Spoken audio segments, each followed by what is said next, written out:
It is something that allows something to flower. It is the sunlight.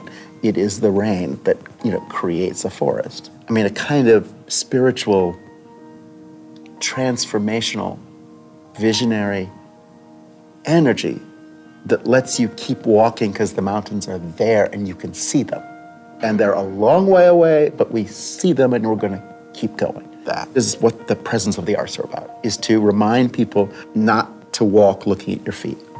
It's totally irrational, which can make it very liberating. You sometimes enter moments in time that you just feel, I really don't know where I'm going. It's to just open up more potential for humanity.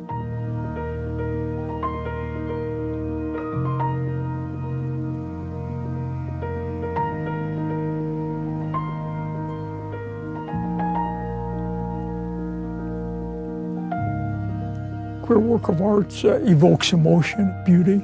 Art has always been essential to life since the beginning of civilization and human experience. What are we if not culture? And what artists can do is take what's actual, this fact that culture and identity is so critical to human existence, and they can distill it into something that carries it further or suggests a future or connects us to the past to see further, metaphorically and actually.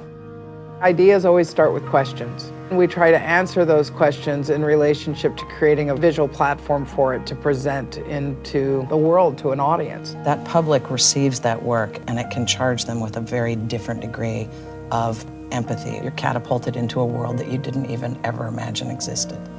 And it changes what you get to carry as a human being.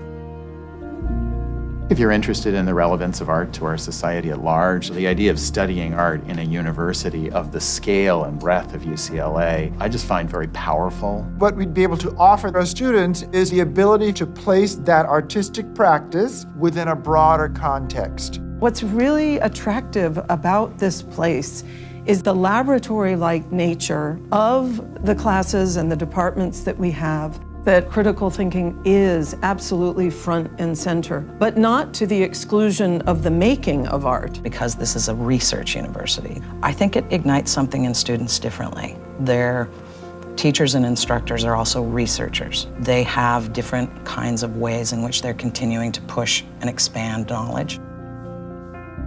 The School of Arts and Architecture is interdisciplinary. You can't have any of the other disciplines without the arts having a place. There's a great spirit of borrowing from different disciplines, melding that into sort of a new way of thinking. This is a research university. I'm interested in the architectural program, participating like it would in the School of Medicine, biology, name your discipline. In the ways that we bridge art and technology, in the ways that we bridge art and the sciences. The interdisciplinarity allows you, first of all, to not entrench yourself into your own methods and knowledge. A lot of the times the specialization decontextualizes what you're doing. How do we understand the moral and ethical universe that we're sharing?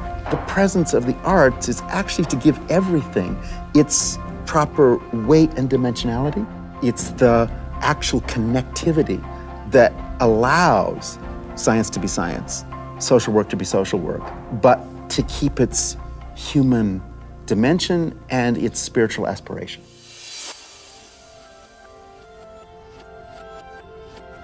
What is shifting is the role that arts and culture plays in addressing some of our most pressing challenges. Artists are creative people, and they're looking for creative solutions about how we can start taking on the challenges in the world. Our role is to try so many different problems.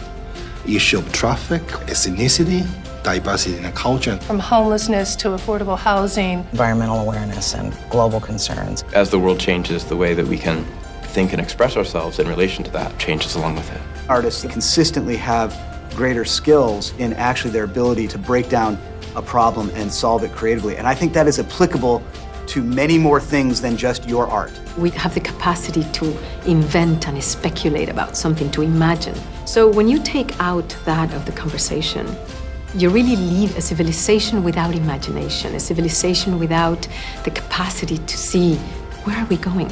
An artist in society is really the lineage legacy carrier of human history. So the most inspiring thing is finding the ways in which a persistence of vision and an integrity of purpose keeps an extraordinary, generous, imaginative offer in the world, and that it stays in motion.